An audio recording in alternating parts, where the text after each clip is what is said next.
నమస్తే, welcome to mega debate. నేను సిరాష్. మొత్తం మీద తెలుగు రాష్ట్రాల మధ్య నీటి పంచాయతీ మరోసారి పునరావృతమయ్యేటువంటి అవకాశాలు ఏమైనా కనిపిస్తున్నాయి. దీనికి చెక్ పెడుతూ ఈరోజు కేంద్ర ప్రభుత్వం ఒక కీలకమైనటువంటి నిర్ణయం తీసుకుంది. కేంద్ర జలశక్తి శాఖ ఒక కీలకమైనటువంటి కమిటీని ఏర్పాటు చేయడం జరిగింది.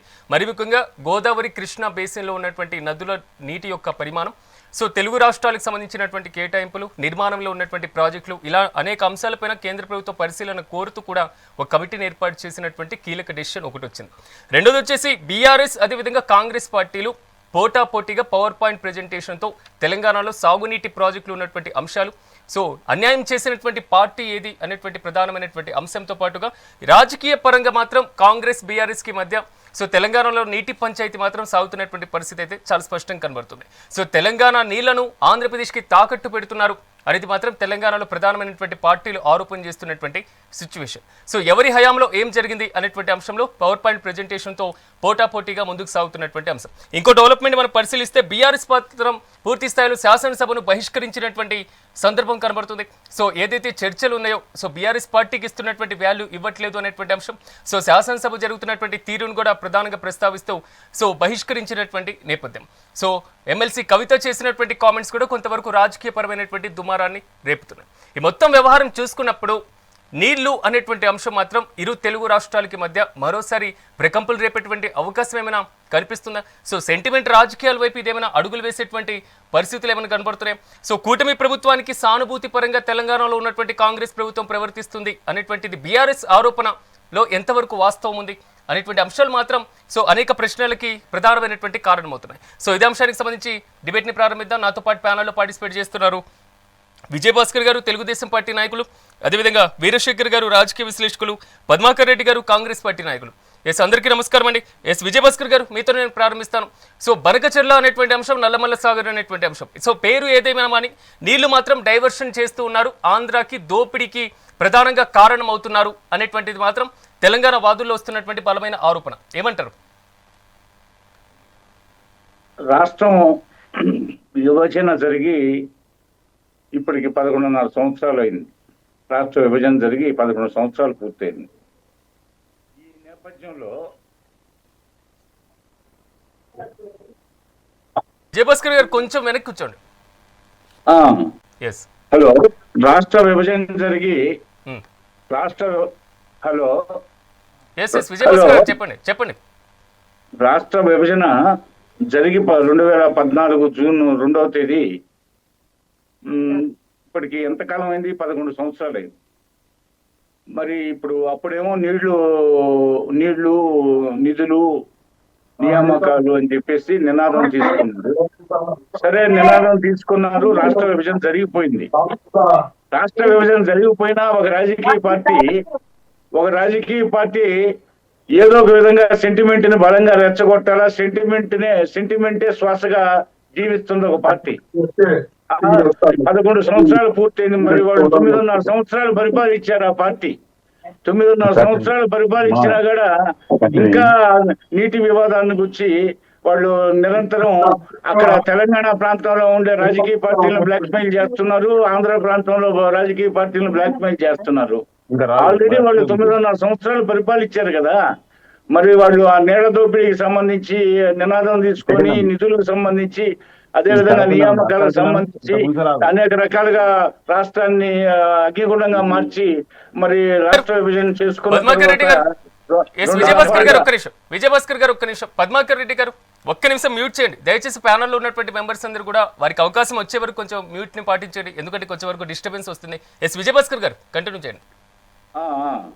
ఇప్పుడు రాష్ట్ర విభజన జరిగిపోయిన తర్వాత కూడా పాత నినాదాలు పట్టుకొని ఇంకా సెంటిమెంట్ రగిలిచ్చి ఆ సెంటిమెంట్ శ్వాసగా రాజకీయాలు చేయాలని చెప్పి ఒక రాజకీయ పార్టీ నేటికి ప్రయత్నిస్తుంది. తెలంగాణ ప్రజలు చాలా చైతన్యవంతులు. 9.5 సంవత్సరాలు వాళ్ళ పాలనలో విసిగిపోయి వారు మరో పార్టీకి అధికారం కట్టబెట్టారు. ఆ అధికారంలో ఉన్న ఆ పార్టీ మాతో ఏదో ఆంధ్ర కూటమితో రాజీ పడి మరి మాతో రాజీ పడి ఆ విధంగా రాష్ట్ర ప్రయోజనాలు తెలంగాణలో తిలోదకాలు ఇస్తుందని ఆ పార్టీ అధికారం కోల్పోయిన తెలంగాణలో ఆ పార్టీ వాళ్ళని ఆడిపోసుకుంటా ఉంది. మరో పక్క ఇంకా తెలుగు ప్రజల మధ్య రాష్ట్ర విభజన జరిగాక ఇంకా తెలుగు ప్రజల మధ్య రావణ కాష్టంగా చిచ్చు రగిలిస్తూనే ఉంది. అంటే చచ్చిన భూమిని ఇంకా సాగుకొట్టినట్టుగా ఉంది వాళ్ళ ప్రవర్తన చూస్తా ఉంటే. ఆల్రెడీ రాష్ట్ర విభజన జరిగి 11 సంవత్సరాలు పూర్తి అయిపోయింది. పోతే ఎవరి ప్రాంతాన్ని వాళ్ళు పాలించుకోవాలి. అదే ఇంకా నీళ్లు సాగుగా దొరికాయి అన్నమాట. పోతే మరి 9.5 సంవత్సరాలు పరిపాలించిన వాళ్ళు మరి ఏం చేస్తా ఉన్నారు? మరి ఇప్పుడు మళ్ళా వాళ్లే రేకెత్తిస్తున్నారు ఈ సమస్యని. పైగా పాలించే పార్టీ మీద ఇక్కడ నిందలేస్తున్నారు, మా మీద నిందలేస్తున్నారు. ఒకవేళ వాళ్ళు ఈవేళ మీద నిందలేస్తే పర్లే, మా మీద కూడా నిందలేస్తా ఉన్నారు. అంటే మేమేంటంటే ఉప్పొంగే జీవజలాలు ఉప్పు సముద్రం పాలవుతున్నాయి, మేము దిగువ రాష్ట్రం, ఫ్లడ్స్ చూస్తే మేమే భరించాలా, అదే విధంగా ప్రాణ నష్టం మేమే భరించాలా, ఆస్తి నష్టం మేమే భరించాలా, మూగజీవాల ప్రాణాలు పోతా ఉన్నాయి, పంటలంతా మేట వేస్తున్నాయి, ఇసుక మేట వేస్తా ఉంది. మరి ఆ ఉప్పు సముద్రం పాలయ్యే ఆ మధుర జలాలని జీవజలాలని వాడుకోవాలనే ఉద్దేశం తప్పితే తెలుగు ప్రజల మధ్య ప్రాంతీయ విభేదాలు రెచ్చగొట్టాలని, తెలుగు ప్రజల మధ్య చిచ్చు పెట్టాలని, వాళ్ళ సమాధుల మీద పునాదులు వేసుకొని రాజకీయంగా పెత్తనం చేయాలనే దురాశ కానీ పోతే ఆకాంక్ష కానీ కూటమి ప్రభుత్వానికి లేదు. మరి వీటిని దృష్టిలో పెట్టుకోకుండా ఎంతసేపుడికి ఆంధ్ర వాళ్ళు అని చెప్పి ఒక రాజకీయ పార్టీకి అదే పని అయిపోయింది. పోతే 9.5 సంవత్సరాలు వాళ్ళ కాలాన్ని ఏమి ఎడదీశారు. వాళ్ళ స్కాములకి పథకాలు రూపొందించి స్కాములు చేశారు. బృహత్తరమైన ప్రాజెక్టు కాళేశ్వరానికి లక్షల కోట్లు తగిలేశారు. అవన్నీ సుందిలే కానీ, అన్నారం కానీ, మేడిగడ్డ కానీ ఇవన్నీ క్రాకులు అని చెప్పేసి పోతే బెంగాల్ నుంచి ఆయన వచ్చేసి బెంగాల్ రిటైర్డ్ జడ్జిని ఇస్తే ఆయన వచ్చేసి అవన్నీ చూసి కమిటీ నివేదిక కూడా అందజేయడం జరిగింది. అదేవిధంగా మరలా ఇప్పుడు అది మహబూబ్ నగర్ సంబంధించి రంగారెడ్డి జిల్లాకు సంబంధించినటువంటి ఒక ప్రాజెక్టు విషయంలో కృష్ణానది వాటర్ విషయంలో మళ్ళీ డిస్ప్యూట్ పెంచారు. అదేవిధంగా గోదావరికి సంబంధించి మనగచెర్ల అనే పేరుతో మళ్ళీ నల్లమల్ల సాగర్ పేరుతో మళ్ళీ అదొక వివాదాన్ని రాజేశారు. వీళ్ళని రెచ్చగొడతా ఉన్నారు. పాలించే కాంగ్రెస్ పార్టీని అధికారం కోల్పోయి 9.5 సంవత్సరాలు ఎలగబెట్టినటువంటి ఆ పార్టీని వాళ్ళు రెచ్చగొడతా ఉన్నారు. వీళ్ళు వాళ్ళ ఉనికిని కాపాడుకోవడానికి వీళ్ళు కేంద్ర ప్రభుత్వానికి లేఖలు రాస్తున్నారు. అదేవిధంగా కోర్టులకు వెళ్తా ఉన్నారు. రెండు రాష్ట్రం ఇప్పుడు దానివల్ల ఏమవుతుంది? కోర్టులకు పోతే మరి వివాదాలు పెంచుకుంటే ఏమవుతుంది? ఇరు రాష్ట్రాల ప్రయోజనాలు దెబ్బతింటాయి. పోతే దానికి చాలా సమయం వృధా అవుతుంది. అందుకని చర్చల ద్వారా పరిష్కరించుకోవాలనే ఉద్దేశంతో రెండు రాష్ట్రాల ముఖ్యమంత్రులు జూలై 16వ తేదీ అంటే గడిచిన సంవత్సరం జూలై 16వ తేదీన కేంద్ర జల శక్తి మంత్రిత్వ శాఖ సంబంధించి సిఆర్ పాటిల్ గారి నేతృత్వంలో ఇరు రాష్ట్రాల ముఖ్యమంత్రులు చంద్రబాబు నాయుడు గారు, రేవంత్ రెడ్డి గారు సమావేశమై ఈ కోఆర్డినేషన్ కి, రెండు రాష్ట్రాల మధ్య కోఆర్డినేషన్ కి, ఈ వివాదాల పరిష్కారానికి ఒక కమిటీని వేయమని చెప్పి కోరారు. అందులో భాగంగా 5.5 మాసాల తరువాత కేంద్ర ప్రభుత్వం మంత్రిత్వ శాఖ తరఫున కమిటీని రూపొందిస్తున్నట్టు ప్రకటన చేశారు. కమిటీ ప్రస్తావన ఒకటే వచ్చిందా?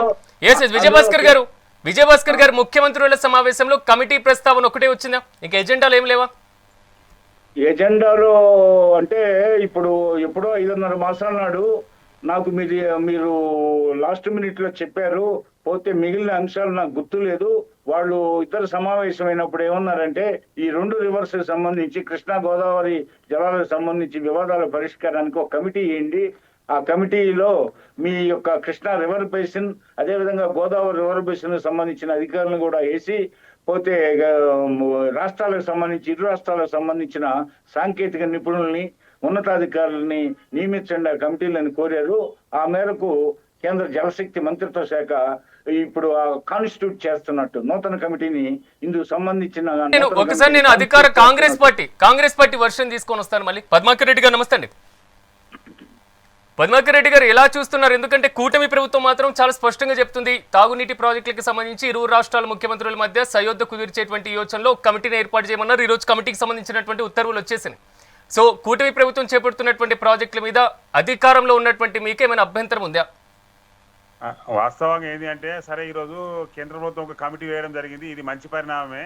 కాకపోతే ఏంటంటే గతంలో ఇప్పుడు ఏమైంది అంటే పోతిరెడ్డిపాడులో 40,000 క్యూసెక్ల వాటర్ తీసుకోమంటే వాళ్ళు 80,000 క్యూసెక్ల వాటర్ తీసుకున్నారు కాబట్టి ఇటువంటి ప్రాబ్లం ఉన్నది సార్. కృష్ణా వాటర్ కావచ్చు, అదేవిధంగా గోదావరి వాటర్ కూడా వాస్తవంగా ఏంటంటే మనకు 511 టీఎంసీల వాటర్ మనం వాడుకోవాలి, కానీ 299 టీఎంసీలకే కేసీఆర్ గారు సంతకం పెట్టిందని ఒక ఇష్యూ జరుగుతూ ఉంది. కాబట్టి ఇప్పుడు కేంద్ర మండలి మళ్ళీ ఒకసారి వాళ్ళు మన కమిటీ చేసారు కాబట్టి గోదావరి బోర్డు అదేవిధంగా కృష్ణాకు సంబంధించిన బోర్డు కూడా ఈ చైర్మన్ ఆ చైర్మన్ అందరి చైర్మన్ కమిటీ చేసారు కాబట్టి రాబోయే కాలంలో ఏం జరుగుతుందో చూద్దాం.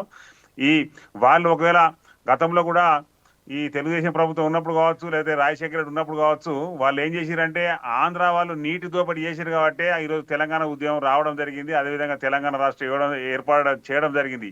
ఈరోజు తెలంగాణ రాష్ట్రం ఏర్పడిన తర్వాత కూడా జగన్మోహన్ రెడ్డి గారు కేసీఆర్ గారితో సాన్నిధ్యం ఉండి ఇక్కడ నీటి దోపిడీ చేయడం జరిగింది. అదేవిధంగా ఈరోజు కూడా కొంతమంది అనుకుంటా ఉన్నారు రేవంత్ రెడ్డి గారు కూడా మన చంద్రబాబు నాయుడు గారి యొక్క శిష్యుడే కదా, ఏమైనా చేయగలుగుతాం కావచ్చు అనే ఉద్దేశంతో వారు మాట్లాడడం జరుగుతూ ఉంది. కాబట్టి అందుకే ఈరోజు సెంట్రల్ బోర్డు కూడా ఏర్పాటు చేయడం జరిగింది. తప్పకుండా మా వాటాను తెలంగాణ వాటా ఏదైతుందో దాన్ని తప్పకుండా మేము పొందిన తర్వాతనే మిగిలిన జిల్లాలు ఏమైనా ఉంటే అప్పుడు ఆంధ్రప్రదేశ్ వాడుకోవాలి, అంతే తప్ప ఇక్కడ తెలంగాణ ప్రజలు ఇబ్బంది పెడతామంటే ఇక్కడ ఉన్నటువంటి తెలంగాణ ప్రజలు కావచ్చు, కాంగ్రెస్ పార్టీ కావచ్చు చూస్తూ ఊరుకోదని నేను మరొకసారి మీకు తెలియజేస్తా ఉన్నాను సార్.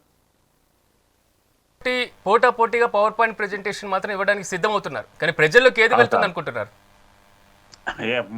మేము చెప్పింది ఎందుకంటే కాంగ్రెస్ పార్టీ రేవంత్ రెడ్డి గారు చెప్పింది ఇప్పుడు ప్రజలకు ఎందుకు వెళ్తుంది అంటే సార్, గతంలో కేసీఆర్ గారు కూడా పవర్ ప్రజెంటేషన్ ఇచ్చిండు, కాళేశ్వరం మీద ఇచ్చి దాన్ని ప్రాజెక్ట్ కట్టడం జరిగింది. సరే కొన్ని అనివార్య కారణాల వలన ఇంకా ఏదైనా కానీ అవి కూలిపోవడం జరిగింది. కాబట్టి ఇప్పుడు ఏదైతే కాంగ్రెస్ పార్టీ గవర్నమెంట్లో ఉన్నది కాబట్టి రేపు పొద్దున ఏ ప్రాజెక్టు పూర్తి చేయాలన్నా కానీ ఇప్పుడు వాళ్ళు ఏం చేశారంటే టీఆర్ఎస్ వాళ్ళు 27,000 కోట్లు ఖర్చు పెట్టేసి ఆ ప్రాజెక్టు 90% కంప్లీట్ అయింది అంటారు. ఇంకా దాని మీద మిగిలిన 80,000 కోట్ల మిగిలిన బడ్జెట్ కూడా ఇంకా ఖర్చు పెట్టేది ఉన్నది. ఇప్పుడు ప్రతి ప్రాజెక్టు కూడా ఈ 3 సంవత్సరాల్లో కంప్లీట్ చేసినటువంటి బాధ్యత కాంగ్రెస్ పార్టీ ఉన్నది కాబట్టి రాబోయే కాలంలో ఖచ్చితంగా మేము కంప్లీట్ చేస్తాం.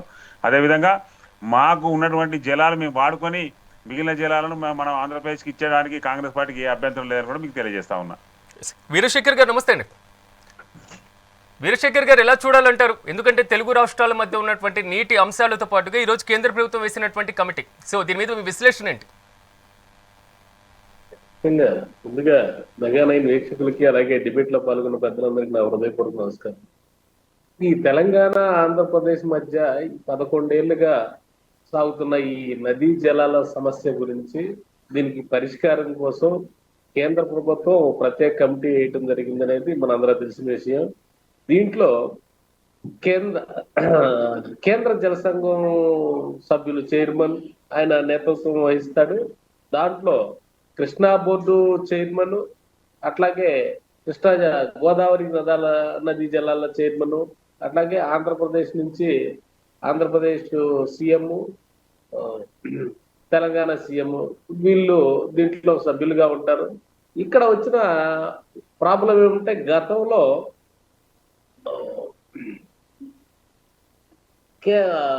జూలైలో 2025 జూలైలో ఢిల్లీలో కేంద్ర జలశక్తి మంత్రి సిఆర్ పాటిల్ గారి అధ్యక్షతన 2 రాష్ట్రాల ముఖ్యమంత్రులను కూర్చోబెట్టి ఒక కమిటీ వేసి దాన్ని ఆ పరిష్కార మార్గానికి చూశారు. కానీ ఇలాంటి చర్చలకు దారి తీసి దీని మీద ఒక ఉద్యమాలు వచ్చే పరిస్థితిలో, అంటే నీటి కోసం ఉద్యమాలు జరిగే పరిస్థితిలో కేంద్రం దీన్ని పట్టించుకొని ఒక పూర్తి స్థాయి కమిటీని వేయటం అనేది చాలా సమర్థించాల్సిన విషయం అని చెప్పుకోవాలా. ఎందుకంటే నదీ జలాల్లో ఎక్కువైనప్పుడు, వరదలు ఇవి ఎక్కువైనప్పుడు కిందకి మిగులు జలాలు అనేది కిందకు వదలటం జరుగుతుంది. అలాంటి టైంలో ఎవరు దాని గురించి మాట్లాడే పరిస్థితి ఉండదు. వరదలు వచ్చినప్పుడు అకస్మాత్తు గిట్ల దానికి వరద ముంపు ప్రాంతాలు కింద ఏ అయితే ఉంటాయో ఆ ప్రాంతాలు అవి మునిగిపోవడం జరుగుతుంది. కానీ ఫ్లడ్ లేనప్పుడు, వాటర్ రిసోర్సెస్ తక్కువగా ఉన్నప్పుడు, వాటర్ సోర్సెస్ తక్కువగా ఉన్నప్పుడు మాత్రమే ఇలాంటి వివాదాలు రావటం అనేది జరుగుతూ ఉంది. అప్పుడు మాకు రావాల్సిన వాటా గురించి పైన ఉన్న వాళ్ళు అడగటం జరుగుతుంది. కింద ఉన్న వాళ్ళకి అంటే వరదలు తట్టుకునేటప్పుడు వీటిని చేసేటప్పుడు మాకు కూడా అవకాశం ఉంటుందిగా అని చెప్పి కింద వాళ్ళు అడగవచ్చు. దీన్ని ఎవరి మార్గంలో, ఏ రాష్ట్రం వాళ్ళ మార్గంలో లేకపోతే ఎవరి మార్గంలో వాళ్ళు మాట్లాడుకోవటం కాకుండా కేంద్ర జలవనరుల శక్తి వీళ్ళ ఆధ్వర్యంలో ఒక కమిటీ వేయటం అనేది చాలా మంచి క్రమశిక్షణ అయిన ఇదని చెప్పి మనం చెప్పుకోవచ్చు. చంద్రశేఖర్ గారు కనబడుతున్నటువంటి ప్రతి అంశం అంటే తీసుకున్నటువంటి ప్రతి ప్రాజెక్టు ఇరు రాష్ట్రాలకు సంబంధించినటువంటి డిస్కషన్ వచ్చే ప్రతిసారి కూడా నీళ్లు మొత్తాన్ని తీసుకువెళ్ళి ఆంధ్ర కట్టబెడుతున్నారు అనేటువంటిది ప్రధానమైనటువంటి విమర్శగా వస్తుంది. ఎందుకంత కీలకమైనటువంటి అంశాన్ని ఇంత రెండు రాష్ట్రాల మధ్య విభేదాల వైపు అడుగులు వేయాల్సినటువంటి పరిస్థితి ఎందుకు? నీళ్లు మొత్తం తీసుకెళ్లి కట్టబెడుతున్నారు అనేది ఎవరైనా సరే ప్రతిపక్షంలో ఉన్న వాళ్ళు ఎవరైనా ఆ అధికార పార్టీ మీద అప్పుడు ఉన్న ముఖ్యమంత్రి మీద ఆరోపణలు చేసే విషయం. పోలవరం కానివ్వండి, లేకపోతే బనకచెర్ల కానివ్వండి, కృష్ణా గోదావరి జలాలు కానివ్వండి, ఈ ప్రాజెక్టులు ఈ కృష్ణా గోదావరి నదుల మీద ఈ నడుస్తున్న వీటిలో కిందకి ఏదైతే మామూలుగా నీటి దిగువన ఉన్న ఈ రివర్ కి దిగువలో ఉన్న ఆంధ్రప్రదేశ్ రాష్ట్రానికి వాటర్ రావడం అనేది సహజం, వాళ్ళు ఉపయోగించుకోవడం అనేది. అదే వాటర్ ని తెలంగాణ ప్రాంతంలో ఉపయోగించుకోవాలంటే చాలా కష్టతరమైన పద్ధతి అవలంబించాల్సి ఉంటుంది. దాన్ని వాళ్ళు ఉపయోగించుకునే దానికి నీరు కింద వాళ్ళు ఉపయోగించుకునే దానికి చాలా తేడా ఉంటుంది. అది మాట్లాడినంత సులువు కాదు. కాకపోతే వీళ్ళు ఏంటంటే ప్రతిపక్షాల ఏదో ఒకటి వాళ్ళ మీద ఆరోపణలు చేయాలి. ఇక్కడ ఉన్న సమస్యల్ని, రైతాంగ సమస్యల్ని ఇది ఆ యొక్క ప్రభుత్వం యొక్క నిర్లక్ష్యంగా లేకపోతే ప్రభుత్వం యొక్క ఉద్దేశపూర్వకంగా చేసే తప్పిదంగా చూపించాలనే ఉద్దేశంతో తప్పితే ఈ నదీ జలాలు పంపిణీ అనేది ఖచ్చితంగా కిందకి ఏదైతే కింద ప్రాంతాలు ఉంటాయో వాళ్ళకే ఎక్కువగా అది వాడుకోవడానికి అవకాశం ఉంటుంది అనేది అందరికీ తెలిసిన విషయం. ఇది కొత్తగా వచ్చింది కదా. కాకపోతే ఏంటంటే రాజకీయ ప్రత్యర్థుల మీద లేకపోతే అధికార పార్టీ మీద వీళ్ళు ఆరోపణలు చేయడానికి ఇదొక అవకాశంగా ఉపయోగించుకునే పరిస్థితి ప్రతిపక్ష పార్టీలకి తెలంగాణలో ఉంది అని చెప్పి మనకు కనిపిస్తాం. ఇక్కడ ఎస్వి పూర్తిశాలి పద్మాకర్ గారు, ఇక్కడ కనబడుతున్నటువంటి అంశం కేంద్ర ప్రభుత్వం ఏదైతే రీసెంట్గా సిడబ్ల్యూసి ఇచ్చినటువంటి ఒక ఇష్యూ మాత్రం లేక మాజీ మంత్రి హరీష్ రావు దానికి సంబంధించి రిలీజ్ చేయడం జరిగింది.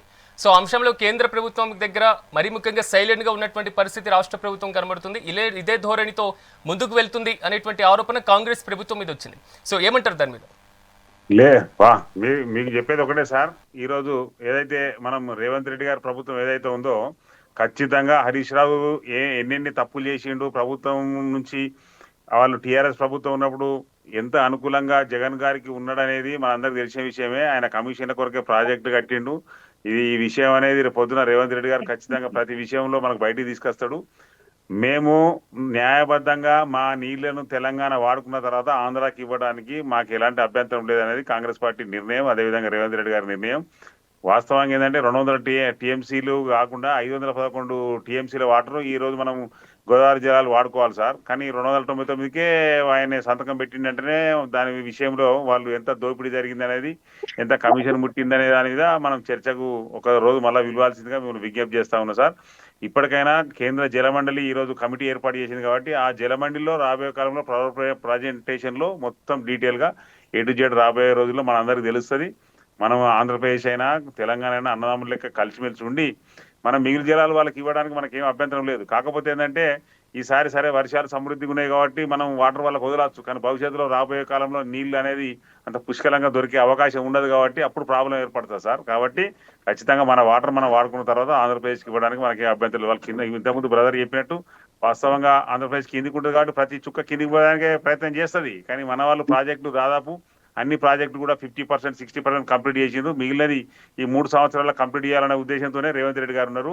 ఇలా దిండి ప్రాజెక్టు కావచ్చు, అదేవిధంగా పోతిరెడ్డిపాడు కావచ్చు, ఇవన్నీ మళ్ళీ కంప్లీట్ చేసి వారికి రెగ్యులేటర్ ద్వారా మనం వాడుకోగా మిగిలిన వాటరు ప్రాజెక్టుల ద్వారా వాళ్ళకి ఇచ్చేదానికి మనకి ఏం అభ్యంతరం లేదు. కాకపోతే ఏంటంటే ఇంకా ప్రాజెక్టులు మనం కంప్లీట్ చేసుకోవాల్సిన అవసరం ఉంది కాబట్టి ఇంకా కూడా నీళ్ళ దోపిడీ జరుగుతూ ఉంది. రాబోయే కాలంలో ఈ ప్రాజెక్టులను కంప్లీట్ చేసుకుంటే ఆంధ్రప్రదేశ్కు ఒక చుక్క పోవాలన్నా కానీ మనం రెగ్యులేటర్ ద్వారా వదులుతూనే పోతాయని కూడా ఈ సందర్భం మీకు తెలియజేస్తా ఉన్నా. మనతో పాటు బీఆర్ఎస్ నుంచి రేణుకా గారు జాయిన్ అయ్యారు, శ్రీహరి యాదవ్ గారు జాయిన్ అయ్యారు. శ్రీహరి యాదవ్ గారు నమస్తే అండి. శ్రీహరి గారు ఎలా చూడాలంటారు? ఎందుకంటే మీరు కూడా పవర్ పాయింట్ ప్రెజెంటేషన్ అంటున్నారు, ఈరోజు సభ నుంచి బహిష్కరణ చేశారు. సో రేపు పవర్ పాయింట్ ప్రెజెంటేషన్లో ఏం చెప్పబోతున్నారు? తెలంగాణ రాజకీయాలు ఏం జరగబోతుంది? దాకా జరిగినటువంటి నాకు ఫస్ట్ నాతో పాటు పాల్గొంటున్నటువంటి మిత్రులు, వివిధ రాజకీయ పార్టీలకు సంబంధించిన కొంచెం ఆలస్యంగా జాయిన్ అయ్యాను.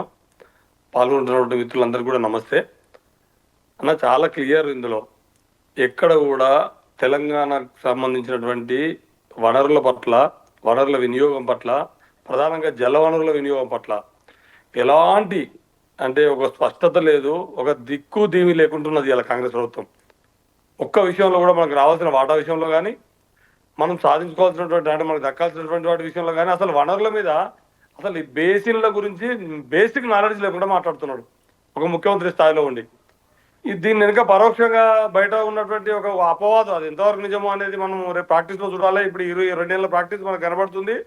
ఒకవైపు చంద్రబాబు కనుసన్నుల్లోనే ఏర్పడినటువంటి ప్రభుత్వం కాబట్టి ఆంధ్ర ప్రయోజనాలని ఒక రకంగా చంద్రబాబు కనుసన్నులో వెళ్తున్నాడు కాబట్టి ఆంధ్ర ప్రయోజనాలే కీలకంగా తీసుకుని తెలంగాణ ప్రయోజనాలని పాతరేస్తున్నారనే ఒక అపవాదం కూడా ఇవాళ తెలంగాణ సమాజంలో ఉన్నది.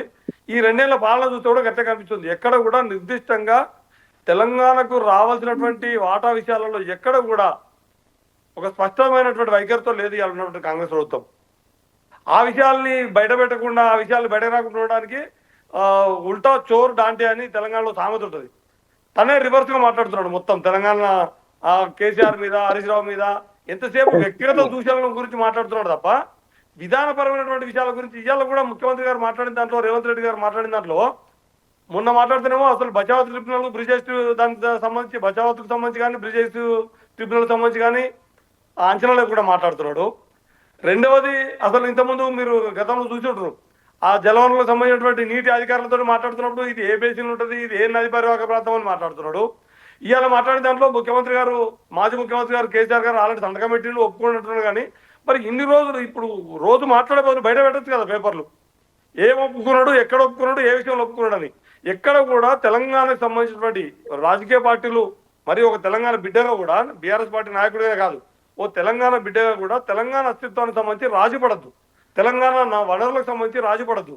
కానీ తెలంగాణ వనరుల విషయంలో, తెలంగాణ అస్తిత్వం విషయంలో సోయి ఉండి వచ్చినటువంటి నాయకుడు కాదు కాబట్టి ఇట్లా వివరిస్తున్నాడేమో అనిపించడానికి ఈ మనకు 2 నెలల ప్రాక్టీస్ కనబడుతున్నది. మాటలలో ఇప్పుడు కూడా మీరు చూడండి, తెలంగాణ అంటే మీరు ముఖ్యమంత్రి విమర్శ చేశారంటున్నారు, కానీ కవిత కూడా విమర్శ చేయడం జరిగింది ఈ రోజు సంబంధించి. సో ఫస్ట్ ప్యాకేజ్ కి సంబంధించినటువంటిది కావాలని లొకేషన్ మార్చారు, సో సోర్స్ మార్చేటువంటి పరిస్థితి వచ్చింది కాబట్టి ఈ రోజు నష్టపోయారని బీఆర్ఎస్ ని టార్గెట్ చేస్తున్నారు ఆమె కూడా. అయితే ఒకటి మిత్రమా, ఇక్కడ మనం చర్చించాల్సిన విషయము ఒకటి, ఆ కవిత ఏమన్నది, ఇంకోరేమన్నారు కాదు. ఇక్కడ విధానపరమైనటువంటి విషయాల గురించి మాట్లాడుకుందాం మనం. ఇప్పుడు కవిత ఎవరు, ఏ ప్రయోజనాల కోసం పనిచేస్తుంది, ఎన్ని రోజులైంది మాట్లాడబట్టి, ఆమె 10 ఏళ్ళు ఆమె ఎంపీగా ఉన్నప్పుడు కానీ, ఎమ్మెల్సీ ఉన్నప్పుడు కానీ, లేదా బీఆర్ఎస్ లో ఉన్నప్పుడు ఎప్పుడన్నా మాట్లాడిందా, ఈ మధ్య కాలంలో ఎందుకు మాట్లాడుతుంది, దాని వెనుక ఎవరి ప్రయోజనాలు వాళ్ళకు ఉంటాయండి. ప్రతి నినాదం వెనుక ఎవరి రాజకీయ ప్రయోజనాలు వాళ్ళకు ఉండొచ్చు. కానీ మనం తెలంగాణ బిడ్డలుగా, ఓ జ్ఞానవంతులుగా, తెలంగాణ అంశంలో జరుగుతున్నటువంటి వనరుల వినియోగం మీద జరుగుతున్నటువంటి చర్చలో నిర్దిష్టంగా మనం మాట్లాడుకోవాలి. ఆరోపణల మీదనే కేంద్రీకరించి మాట్లాడితే మనకు వాస్తవాలు బయటకు రావు. ఇప్పుడు కవిత అక్కసంత ఏముంది, బీఆర్ఎస్ పార్టీకి సంబంధించి ఆమెను బయటకు పంపారు కాబట్టి బీఆర్ఎస్ పార్టీకి వ్యతిరేకంగా విత్ ఇన్ ద పార్టీ నుంచి బయటకు వెళ్ళి మాట్లాడితే ఎక్కువ వీలు ఉంటుంది కాబట్టి ఆమెతో మాట్లాడిపిస్తున్నారు. ఆమె ఎవరి ప్రయోజనాల కోసం మాట్లాడుతుందో చూడాలి. వాస్తవాలు చెప్పకుండా ఆమె కేవలం బీఆర్ఎస్ మీద, ఎవరైనా సరే మిత్రమా, మరి మీ పేరు నేను అడగలేకపోయినా, మిత్రమా ఎక్కడైనా సరే సిరాజ్ అండి, సిరాజ్ గారు, ఎక్కడైనా సరే ఒక చర్చ జరిగేటప్పుడు ఎవరైనా మనం ఒక జనరల్ నాలెడ్జ్ ఏంటంటే, అధికారంలో ఉన్న వాళ్ళు వ్యవహరిస్తున్నటువంటి తీరు మొత్తం ప్రయోజనకరంగా ఉందా, ఈ ప్రాంత ప్రజల యొక్క ప్రయోజనాలు కాపాడే విధంగా ఉందా, దీన్ని ఇతరులకు దారదత్తం చేసే విధంగా, లేదా మన హక్కులు వదులుకునే విధంగా ఉందా దాని మీద చర్చించాలి. కానీ రాజకీయంగా చేసినటువంటి ఇతరులు సహజంగానే ఆమె పార్టీ నుంచి బయటకు పోయిన తర్వాత ఆమె దాడి ఎంత ఎవరి మీద ఉంది, హరీష్ రావు మీద, కేసీఆర్ మీద, శ్రీహరి గారు రాజకీయపరమైనటువంటి అంశాలను తీసేద్దాం. ఓకే, మీరు చెప్పినట్లుగా కొంతవరకు బనకచర్ల అనేటువంటి ఇష్యూ, మరి ముఖ్యంగా నల్లమల్ల సాగర్ అనేటువంటి అంశం, ఆంధ్రప్రదేశ్ కి నీరుని ఉచితంగా తీసుకెళ్తున్నారు, సో పూర్తి స్థాయిలో తెలంగాణ ప్రభుత్వం అసమర్థంగా వ్యవహరిస్తుంది, ఇలాంటి ఆరోపణలు మీ పార్టీ దగ్గర నుంచి వస్తున్నాయి. మనతో పాటు తెలుగుదేశం పార్టీ నుంచి విజయభాస్కర్ గారు కూడా అందుబాటులో ఉన్నారు.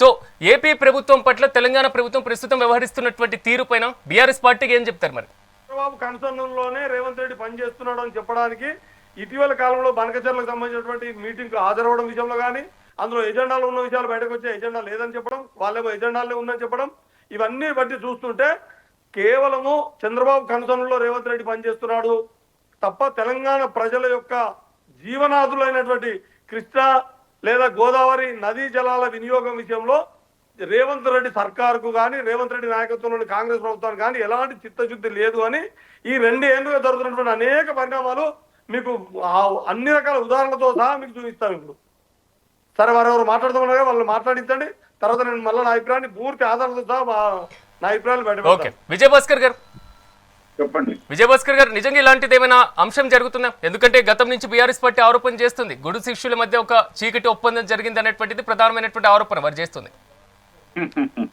అది కాదండి, రేవంత్ రెడ్డి గారు తెలంగాణ బిడ్డ. అందులో తెలంగాణలో అత్యంత వెనకబడిన ప్రాంతంగా ప్రపంచవ్యాప్తంగా గుర్తింపు ఉండి రెయిన్ఫాల్ అత్యంత తక్కువ వర్షపాతం నమోదైనటువంటి భారతదేశంలో జిల్లా అది పాలమూరు జిల్లా. ఆ జిల్లాలో అత్యంత వెనకబడిన కుగ్రామంలో జన్మించిన వ్యక్తి అతను.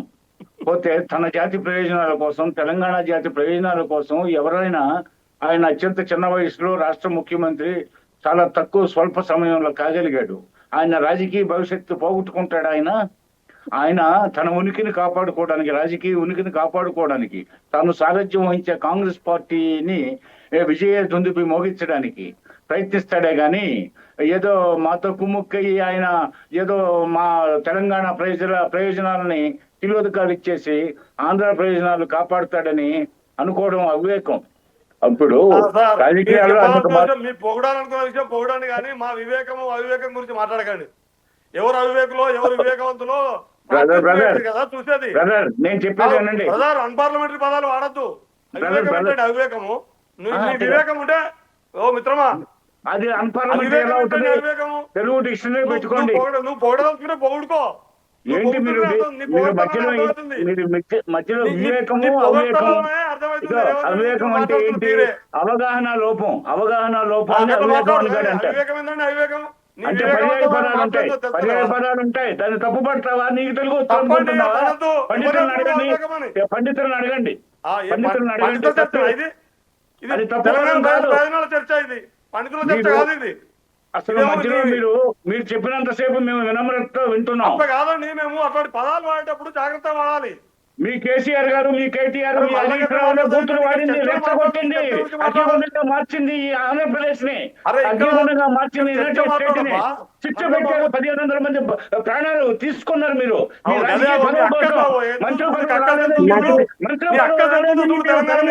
చేపట్టారా లేదా చెప్పండి. మీరు తెలంగాణ జాతి కోసమా? తెలంగాణ జాతి కోసం 2,00,000 కోట్లు పెట్టిన ప్రాజెక్ట్ ని ఆ విధంగా తయారు చేశారు. మీరు లీకులు అవుతా ఉన్నాయి. కూలిపోయే పరిస్థితి వచ్చింది. ఏంటి అవివేక మాటలతో సబ్జెక్ట్ దూరం పోకు, వివేకంగా మాట్లాడు సబ్జెక్ట్ గురించి. ఎవరు మేము వివేకంగా మాట్లాడుతున్నాం? 100 డిబేట్లు మాట్లాడితే ఎవరు ఇలా తప్పట్టు? అవివేకం అనే పదం అనుపార్లమెంట్ కేసీఆర్ గారిని అడుగు. కేసీఆర్ గారిని అడుగు పోయి సబ్జెక్టు పరిమితమై మాట్లాడు మిత్రమా. అది కాదు, పండితులు ఎవరైనా పండితుడిని రేపు ఎప్పుడన్నా మీకు తటస్థపడతారు కదా మీ గురువులు ఎవరన్నా, తెలుగు టీచర్లు. అన్పార్లమెంటరీ అని అడుగు. ఇప్పుడు కేసీఆర్ గురించి మాట్లాడేది అది కాదు. నాకు కేసీఆర్ తో పరిచయం ఉంది. మేమిద్దరం ఒక కమిటీలో తెలుగుదేశంలో పనిచేసాంలే. ఎన్టీ రామారావు గారి చివరి రోజుల్లో మానవ వనరుల కమిటీని 13 సంవత్సరాలు మాకు వ్యక్తిగతంగా ఇంత పరిచయం ఉంది, స్నేహం గారు ఉంది. మత్స్వన్నాచారి, వేణుగోపాలాచారి, వీళ్ళంతా రుమాండ్ల రామచంద్రయ్య, వీళ్ళందరూ మాకు తెలుగుదేశంలో ఉన్నోళ్ళు. ఇప్పుడు మీ పార్టీలో అతిరథ మహారథులంతా తెలుగుదేశం నుంచి పోయినోళ్లే కదా. పోతే మేము కాదన్నా పార్టీల గురించి కాదు మిత్రమా. అవునవునవును, మీరు అంటుంటే నేను చెప్తాను. గురించి ఎందుకంటుంటే కేసీఆర్ గారిని అడగండి. మీరు పలానా ఆయన అవివేకం అన్నట్టు తప్ప రైట్ అని. ఆయన తెలుగు లిటరేచర్ అయిన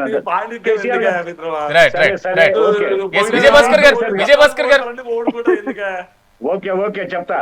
ఇప్పుడు కృష్ణానది, సిరాజ్ గారు చెప్పండి విజయభాస్కర్ గారు. ఇప్పుడు కృష్ణానది 4 రాష్ట్రాల్లో ప్రవహిస్తుంది. పోతే అదేవిధంగా గోదావరి ఒక 4 రాష్ట్రాల్లో ప్రవహిస్తుంది. Everything begins with small.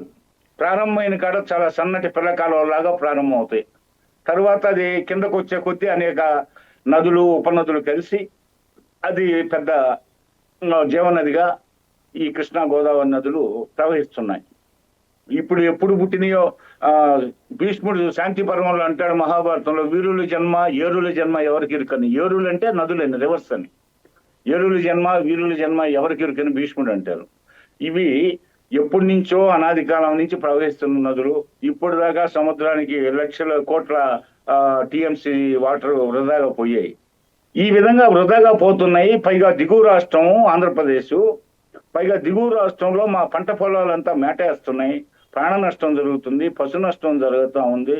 పెట్టుబడులంతా రైతులు పెట్టుబడులు కోల్పోతున్నారు, అన్ని రకాలుగా నష్టపోతున్నారు. అదే విధంగా పక్కన మాకు సముద్రం కూడా ఉంది. ఆ సముద్రం మళ్ళీ తుఫాను బీభత్సాలు సవి చూడాల్సి వచ్చింది. ఇటు నదుల ద్వారా, కృష్ణా గోదావరి నదుల ద్వారా నష్టపోతున్నాం, ఇటు బంగాళాఖాతం సముద్రం ద్వారా అన్ని రకాలుగా నష్టపోతున్నాం. కాబట్టి ఈ ఉప్పొంగే జీవజలాలు ఉప్పు సముద్రం పాలు కాకుండా వీటిని సద్వినియోగం చేసుకుంటే త్రాగునీరు, సాగునీరు, పారిశ్రామిక అవసరాలకి మంచిది కదా అనే ఉద్దేశం తప్పితే తెలుగు జాతి మధ్య చిచ్చు పెట్టాలని. ఇప్పుడు 9.5 సంవత్సరాలు చంద్రబాబు నాయుడు పరిపాలించారు, 7.5 సంవత్సరాలు ఎన్టీ రామారావు, 17 సంవత్సరాలు వారిద్దరు పరిపాలించారు. తెలుగుదేశం పార్టీ అధ్యక్షులుగా ఉండి ముఖ్యమంత్రులే పరిపాలించారు.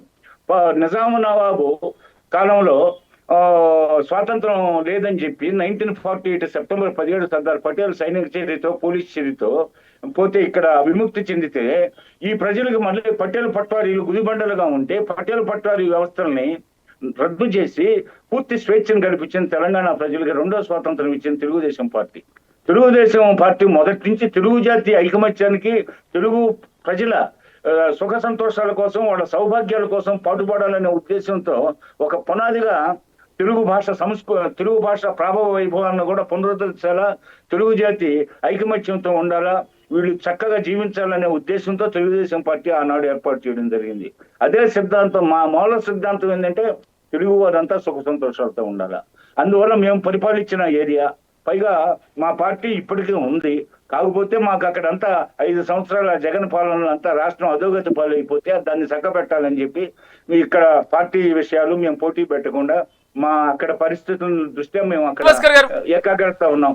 నిరంతరం మమ్మల్ని రెచ్చగొట్టే చర్యలే, మేము మీ జోలికి రాలేదు. అప్పుడంతా కేసీఆర్ గారు నీళ్లు, నిధులు, నియామకాలు, దోపిడీ అన్నాడు. 9.5 సంవత్సరాలు ఆయన పరిపాలించాడు కదా, ఈ సమస్యలు లేకుండా చేయాలి కదా. 9.5 సంవత్సరాలు అనేది ఒక చిన్న రాష్ట్రంలో అది సుదీర్ఘ కాలం కిందకే వస్తుంది.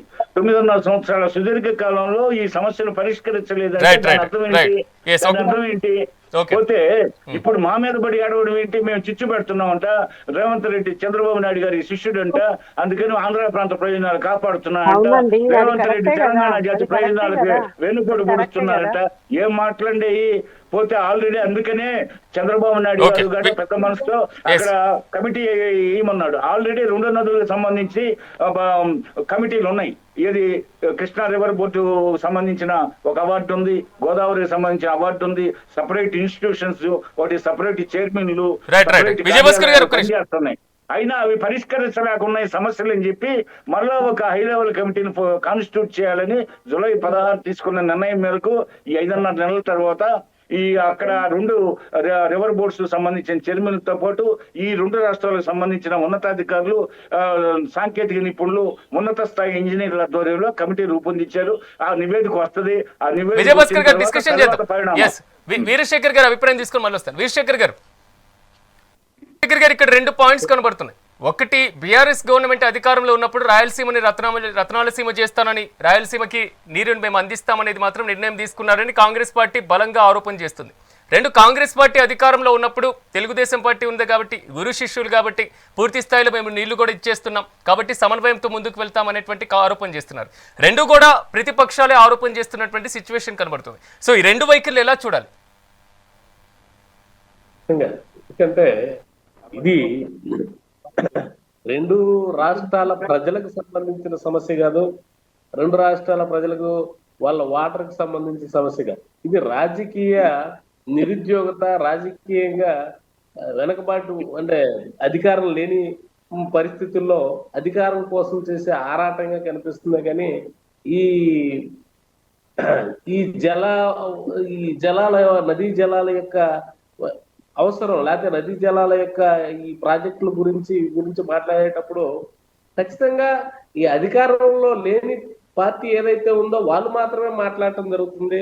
వాళ్ళు ఎప్పుడైతే అధికారంలో ఉన్నప్పుడు, టిఆర్ఎస్ అధికారంలో ఉన్నప్పుడు లిఫ్ట్ ఇరిగేషన్ ప్రాజెక్టులు చాలా తీసుకుని వచ్చాయి. లిఫ్ట్ ఇరిగేషన్ ఎంత ఖర్చు అవుతుంది, దాని ద్వారా పండించే పంట కన్నా కూడా ఈ లిఫ్ట్ ద్వారా నీటిని తోడిపోసుకునే దానికి ఖర్చు ఎక్కువ అయ్యే పరిస్థితి కనిపించింది.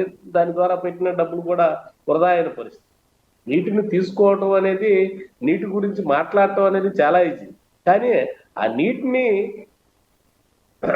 కింది కింది వాళ్ళు వాడుకునేంత సులువుగా మిగిలిన వాళ్ళు వాడుకున్న, అంటే ఎగువన ఉన్న ప్రాంతం వాళ్ళు వాడుకోవటం అనేది చాలా కష్టమైన విషయం. దానికి లిఫ్ట్ ఇరిగేషన్ ప్రాజెక్టులు మాత్రమే ఉపయోగపడతాయి. అలాంటి వాటికి చాలా ఖర్చుతో కూడుకున్నది. ఇకపోతే ఈ రాయలసీమకి మనకి ఈ బనకచర్ల ప్రాజెక్టు కృష్ణా నది నుంచి ఈ నీటిని రాయలసీమకి ఒక సెంటిమెంట్ గా రాయలసీమ ప్రాంతాన్ని అభివృద్ధి చేయాలనే దీంతో ఏర్పాటు చేసిన పరిస్థితి. ఇలాంటి వాటికి దీంట్లో అంటే రెండు రాష్ట్రాలు సమన్వయంతో నీళ్లు పంచుకున్నప్పుడు ఎటువంటి ప్రాబ్లం ఉండదు. కానీ కాకపోతే ఈ అధికారం లేని పరిస్థితుల్లోనే ఇలాంటి ఇది వచ్చింది. కానీ ఇప్పుడు కేంద్రం దీంట్లో గనక ఇన్వాల్వ్ అయ్యి ఇద్దరిని రెండు రాష్ట్రాల మధ్య సమన్వయ పరిచినట్లయితే ఈ రెండు బనకచెర్ల కానీ పోలవరం కానీ లేకపోతే ఈ రెండు రాష్ట్రాలకు సంబంధించిన ఈ నదీ జలాల పంపిణీ గురించి కేంద్రం కొంచెం గట్టిగా మాట్లాడితే పరిష్కారం దొరుకుతుంది. పరిష్కారం లేని సమస్య అయితే కాదు అని చెప్పి మనం అందరం ఆలోచించాల్సింది. కాబట్టి అధికారంలో ఉన్నప్పుడు ఏం చేశాము, అధికారంలో లేనప్పుడు మనం ఎట్లా మాట్లాడుతున్నాం అనేది రాజకీయ పార్టీలు కూడా ఒకసారి తాము ఒకసారి పునరాలోచించుకోవాల్సిన అవసరం ఉందని చెప్పి నేను అనుకుంటాను. రాజకీయ పార్టీల ప్రధానమైనటువంటి అంశాలు ఒకటే చెప్తున్నాయి, కూటమిలో ఉంది కాబట్టి తెలుగుదేశం పార్టీ అన్ని పర్మిషన్స్ తెచ్చుకుంటుంది అనేటువంటి అంశం చెప్తున్నారు. దానికి ఏమంటారు మరి? అంటే అలాంటి సాధ్యం అంటారా? పర్మిషన్ తెచ్చుకున్నప్పుడు పూర్తిగా ఆంధ్రప్రదేశ్కే పూర్తి స్థాయి నీరు పంపిణీ విధానం అనేది ఎక్కడా లేదు. ఇప్పుడు గోదావరి జలాలకు కృష్ణా జలాలకు రెండింటికి కలిపి వీటినే పూర్తిగా అనుమతులు ఇచ్చేవాళ్ళు. కేంద్ర కమిటీ ఇవ్వాల్సిన అవసరం ఉండదు కదా. ఆరోపణలు చేయడం అనేది సహజం, ఎవరైనా చేయొచ్చు. గుడ్డగాల్సి నెత్తిరేయటం అంటారు కదా, అలాంటి పరిస్థితులు. కానీ వాస్తవం ఎంతవరకు అనేది ఆలోచించాలి. ఇది కేంద్రం ఎవరినైనా ఎగువలో ఉన్న వాళ్ళని నిరాశపరచకుండా వాళ్ళకి రావాల్సిన వాటను ఖచ్చితంగా వాళ్ళకి ఇస్తూ, తెలంగాణలో ఎన్నో ప్రాజెక్టులకు అనుమతి ఇచ్చారు గతంలో. ఆ ప్రాజెక్టులన్నీ అప్పుడు బీఆర్ఎస్ కేంద్ర ప్రభుత్వానికి అనుకూలంగా ఉందని చెప్పుకోవచ్చా? లేదు కదా. ఎలాంటి అనవసరమైన ఆరోపణలు అనేది కరెక్ట్ కాదని చెప్పి నేను అనుకుంటాను. పద్మాకర్ రెడ్డి గారు, సో ఓవరాల్ గా రేపు సభలో జరిగేటువంటి చర్చలో మాత్రం బీఆర్ఎస్ పార్టీ బహిష్కరణ చేసింది కాబట్టి, సో ఎలాంటి అంశాలు మీరు ప్రస్తావించినా ప్రజల్లోకి ఏది బలంగా వెళ్ళేటువంటి అవకాశం కనిపిస్తుంది అంటారు? ఎందుకంటే బనకచర్ల గోదావరికి సంబంధించినటువంటి ఇష్యూయే ప్రధాన ఎజెండా కనబడుతుంది ప్రజెంట్ కాంగ్రెస్ ప్రభుత్వానికి సంబంధించి. అదే ఇప్పుడు బనకచర్ల ప్రాజెక్ట్ ఏదైతే కడతారో 299 టీఎంసీలకు కేసీఆర్ గారు సంతకం పెట్టారు కదా. మరి దాని మీద చర్చ జరిగిన తర్వాత హరీష్ రావు ఏం మాట్లాడతాడు, కేసీఆర్ ఏం మాట్లాడతాడు, కేటీఆర్ ఏం మాట్లాడతాడు, దాని మీద చర్చ జరుగుతుంది. రెండోది ఏంటంటే ఈ రోజు ప్రజలకు స్పష్టంగా తెలుసు, గతంలో వాళ్ళు 9.5 సంవత్సరాలు పరిపాలించి మన తెలంగాణకు ఏ విధమైన లాభం చేయలేదు. అదే కాళేశ్వరం కట్టినరు, అది కూడా ఎత్తిపోతల పథకమే. దాని కరెంటు బిల్లు ఎంత వస్తా ఉంది, 1 ఎకరం పారాలంటే 50,000 రూపాయల కరెంటు బిల్లు వస్తా ఉంది. ఇటువంటి ప్రాజెక్టులను కట్టేసి 7 లక్షల కోట్ల పైన అప్పు చేసి ఈ రోజు కేసీఆర్ గారు గద్దె దిగిర్రు. ఈ అప్పులన్నీ ఎవరు కట్టాలి? ఈ పరిస్థితి అంతా ఎంత అధ్వానంగా ఉన్నది. ఇంతకుముందు యాదవ్ సోదరుడు చెప్తా ఉన్నాడు, మనం తెలంగాణ బిడ్డలం, అందరూ తెలంగాణ బిడ్డలే. రేవంత్ రెడ్డి కూడా తెలంగాణ బిడ్డే. ఆంధ్రప్రదేశ్ కు ఒక్క చుక్క నీరు కూడా రేవంత్ రెడ్డి కొనియాడు. ఎందుకు అంటే ఎప్పుడైతే ఆయన చెప్తా ఉండ్రు, ఏది చంద్రబాబు నాయుడు శిష్యుడే అంటాడు. వారు కూడా కేసీఆర్ గారు కూడా తెలుగుదేశం పార్టీలో పనిచేసి నాయకుడు అయిన వాడే. ఆయన కూడా చంద్రబాబు నాయుడు శిష్యుడే. వాళ్ళు ఫోన్లలో మాట్లాడుకుంటారు, వీళ్ళు ముఖాముఖి మాట్లాడుకుంటా ఉన్నారు. అంతే. రాజకీయాల్లో ఎవరు శత్రువు కాదు, ఎవరు మిత్రువు కాదు. కాకపోతే ఏంటంటే మన యొక్క పరిస్థితులను బట్టి వారు మెదులుతారు. అదేవిధంగా తెలంగాణకు నష్టం చేస్తే రేవంత్ రెడ్డి ఎట్లా ఊరుకుంటాడు సార్? అది సాధ్యమవుతుందా? ఆ విధంగా అయితే తెలంగాణ 3 కోట్ల ప్రజలు, 4 కోట్ల మంది జనం ఆయనకు ఓటేసి ఈరోజు ముఖ్యమంత్రిగా ఎన్నుకున్నటువంటి పరిస్థితి ఉంటుందా? కేసీఆర్ గారు మోసం చేసిండు, నాశనం చేసిండు తెలంగాణ రాష్ట్రాన్ని, సత్యనాశనం చేసిండు. కాబట్టి ఈ రోజు వారి చేతులకి వెళ్ళి అధికారం తీసుకుపోయి రేవంత్ రెడ్డి చేతిలో పెట్టిండ్రు. ఇది సత్యం. రేణుకా గారు నేను కూడా జాయిన్ అవుతాను అని పార్టిసిపేట్ చేయడానికి రేణుకా గారు కూడా వచ్చారు బీఆర్ఎస్ పార్టీ నుంచి. సో రేణుకా గారు నమస్తే అండి. నమస్తే అండి. రేణుకా గారు ఏం చూడాలంటారు? ఎందుకంటే తెలుగు రాష్ట్రాల మధ్య నీటికి సంబంధించినటువంటి అంశం ప్రధానంగా మేము ఎజెండాలో ఉంది, తెలంగాణ హక్కులకి ఎక్కడ కాలు రాసేటువంటి ప్రసక్తి లేదు అనేటువంటి అంశం చెప్తున్నారు కాంగ్రెస్ నేతలు. రేపు మా రేణుకా గారు వీడియో అసెంబ్లీ. అవునండి. హలో హలో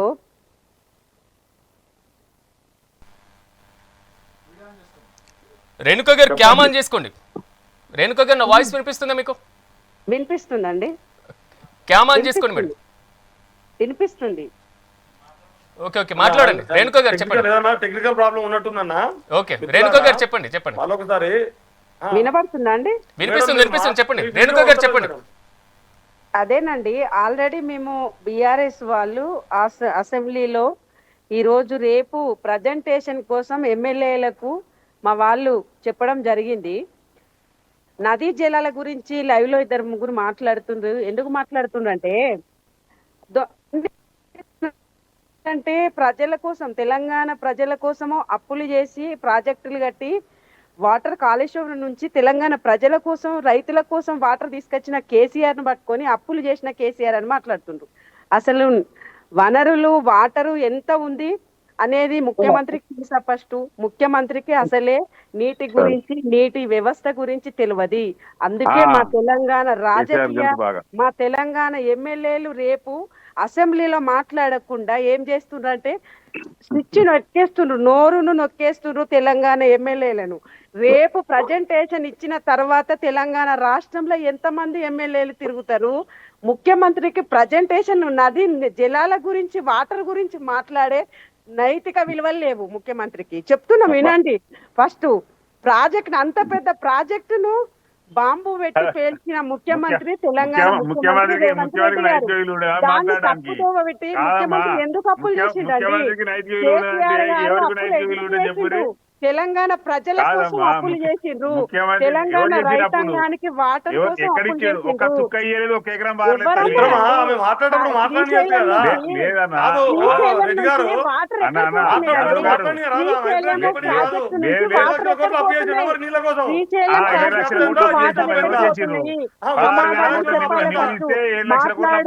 ప్రజెంటేషన్ మేము అసెంబ్లీలో వెళ్తే ప్రజెంటేషన్ మా వాళ్ళు నీటి గురించి మాట్లాడితే వినండి, నీటి గురించి మాట్లాడితే అసెంబ్లీలో మాట్లాడితే తెలంగాణ రాష్ట్ర ప్రజలు, రైతాంగ ప్రజలు, రైతులు వింటారని స్విచ్లు బంద్ చేసుకుంటారు.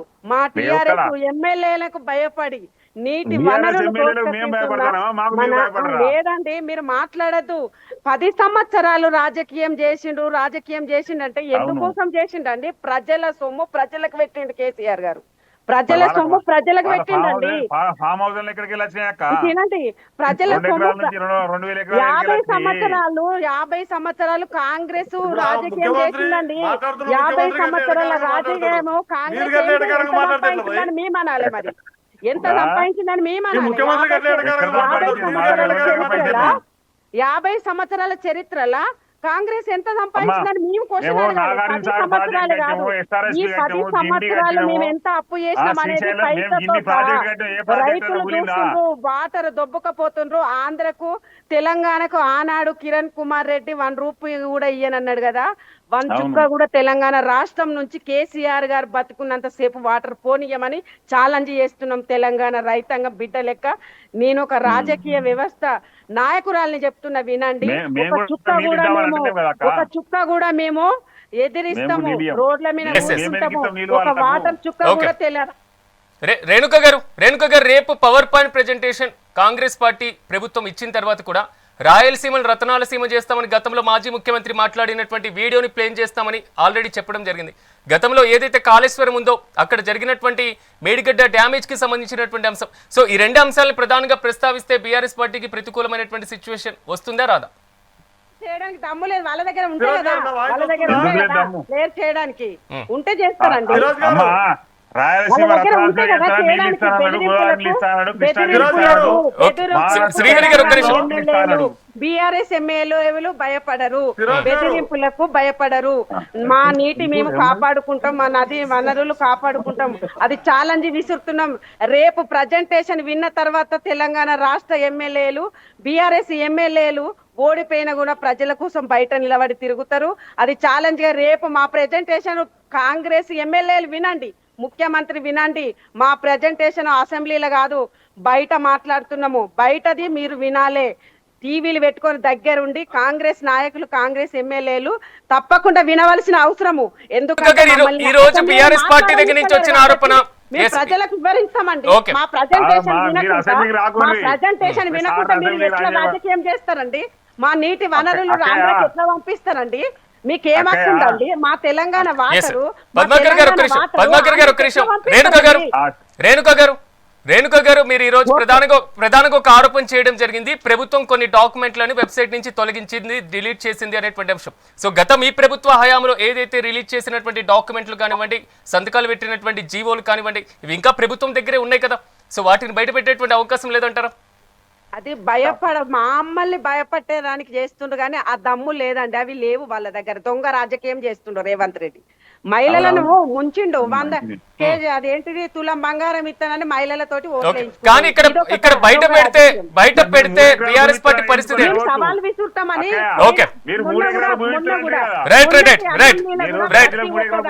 పద్మాకర్ గారు ఒక దానికి మేము ఆన్సర్ ఇస్తామని చెప్పిండు. రేణుక గారు ప్రతి ఒక్క సమాధానం చెప్తా అన్నారు. మీరు మైక్ బంద్ చేస్తుండ్రు, మైక్ బంద్ చేస్తుండ్రు, మైక్ బంద్ చేసుడు. వినాలండి, మీరు చెప్పేది వినాలి కదా మీరు అసెంబ్లీలో. సిరాజ్ గారు, శ్రీహరి గారు ఇక్కడ కనబడుతున్నటువంటి అంశం ఏంటంటే కాంగ్రెస్ పార్టీ అధికారంలో ఉంది కానీ ప్రతిపక్ష పార్టీ నుంచి వచ్చేసారు రేణుక గారు కూడా. సో ఒక్క నిమిషం మీరు ఉండండి, మళ్ళీ మీ అభిప్రాయం నేను తీసుకుంటారు.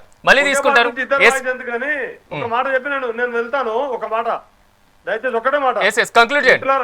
నేను ప్రభాకర్ రెడ్డి అని కానీ మిగతా మిత్రులను ఏం కోరుతున్నా విధానపరమైన విషయాల కాడికి వచ్చినప్పుడు అందరికి ఒక విజ్ఞప్తి ఏంటంటే, రేణుక మేడం ఒక్క నిమిషం.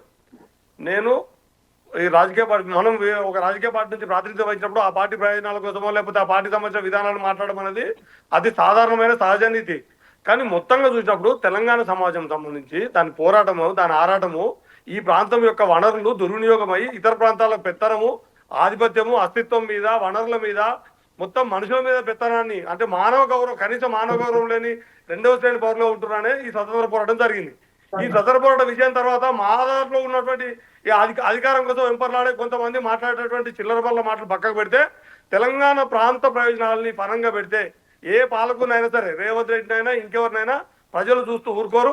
ఇప్పుడు నడుస్తున్నటువంటి పరిణామాలు చూస్తే మాత్రం తెలంగాణ ప్రజల ప్రయోజనాలకి కలిగించే విధంగా ఖచ్చితంగా అసెంబ్లీలో చర్చిస్తాం, ప్రజాక్షేత్రంలో చర్చిస్తాం. శ్రీహరి గారు ఒక్క నిమిషం, నా ప్రశ్న ఒక్క నిమిషం. శ్రీహరి గారు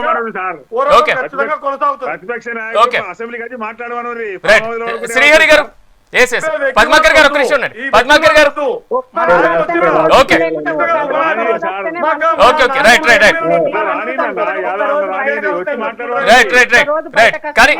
కానీ రేణుక గారు ఒక్క నిమిషం. రేణుక గారు రేణుక గారు రేణుక గారు శ్రీహరి గారు ఒక్క నిమిషం ఉండండి. శ్రీహరి గారు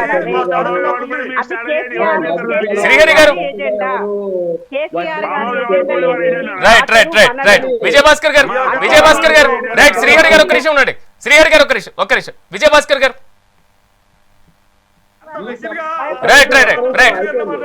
ఓకే శ్రీహరి గారు ఒక్క నిమిషం. పద్మాకర్ గారు ఒక్క నిమిషం. పద్మాకర్ గారు ఒక్క నిమిషం.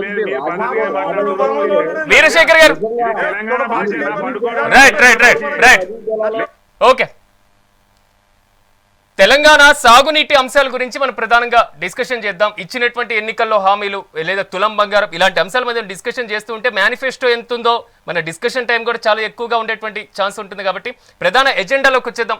వీరశేఖర్ గారు ఫిరోజ్ గారు రైట్ వీరశేఖర్ గారు పరిష్కారం కోసం కాదు, ఇది రాజకీయ నిరుద్యోగత, రాజకీయంగా దీన్ని వాడుకొని అధికారంలో రావడానికి దీన్ని ఒక పావులాగా వాడుకోవాలనే ఉద్దేశం. కానీ గతంలో వీళ్ళు లేని గోదావరి కృష్ణా నదులు కాదు, లేకపోతే అక్కడ లేని కట్టడాలు కాదు, ఇప్పుడు కొత్తగా వచ్చిన అనుమతులు ఏమి లేవు, వాటిని ఎవరు తోడుకొని తీసుకొని వెళ్ళట్లేదు. దీని మీద ఇంత బలంగా ఎందుకు వినిపిస్తున్నారంటే ఏ సమస్య లేదు, ఏదో ఒక సమస్యను సృష్టించి అధికారం చేపట్టాలి, ఉన్న అధికార పార్టీని గద్దెదించాలి, వాళ్ళ మీద ఏదో ఒక ఆరోపణలు చేయాలనే దురుద్దేశంతో ఉన్న రాజకీయ పార్టీల యొక్క వాదనలు తప్పితే నిజంగా నదీ జలాల మీద లేకపోతే రైతుల మీద వాళ్ళ సమస్యల మీద పోరాడాలనుకుంటే చాలా రైతాంగ సమస్యలు ఉన్నాయి, స్థానిక సమస్యలు చాలా ఉన్నాయి, వాటి మీద పోరాడాల్సిన అవసరం చాలా ఉంటుంది. కానీ రెండు తెలుగు రాష్ట్రాల్లో అధికారం కోసం చేపట్టే ఉద్యమాలలాగే కనిపిస్తా ఉన్నాయి. కానీ ఈ ప్రజా సమస్యల గురించి కానీ లేకపోతే నదీ జలాల పరిష్కారం కోసం కానీ చేసే కాదు. ఈ 11 ఏళ్ళ నుంచి అవుతున్నాయి, ఇంకో 25 ఏళ్ళు ఉన్నా కూడా ఇలాంటి వివాదాలే. ఎవరో అధికారం కోల్పోతే వాళ్ళు ఉన్న అధికార పార్టీ మీద ఇలాంటి ఇష్యూస్ రేపి వాళ్ళు అధికారంలో రావటం కోసం దీన్ని ఒక బేస్ లాగా వాడుకునే ప్రయత్నమే. కానీ ఇది కరెక్ట్ అయిన పద్ధతి కాదని చెప్పి నేను అనుకుంటా ఉన్నాను. ప్రజలందరికీ కూడా ఈ విషయం పూర్తిగా తెలుసు. కాబట్టి సమస్యల మీద పోరాటం నేర్చుకోవాలి. రాజకీయ పార్టీలు అనేవి సమస్యల మీద పోరాటం నేర్చుకోవాలి, వాస్తవాలు మాట్లాడాలి. ఈ నదీ జలాలు ఇవాళ కొత్తగా రాలేదు, గోదావరి నది వాళ్ళ కొత్తగా రాలేదు, కృష్ణా నది వాళ్ళ కొత్తగా రాలేదు. నదులు కొత్తగా వస్తాయా? ఏం మాట్లాడుతున్నారు మీరు? నదులు కొత్తగా వస్తలేవు.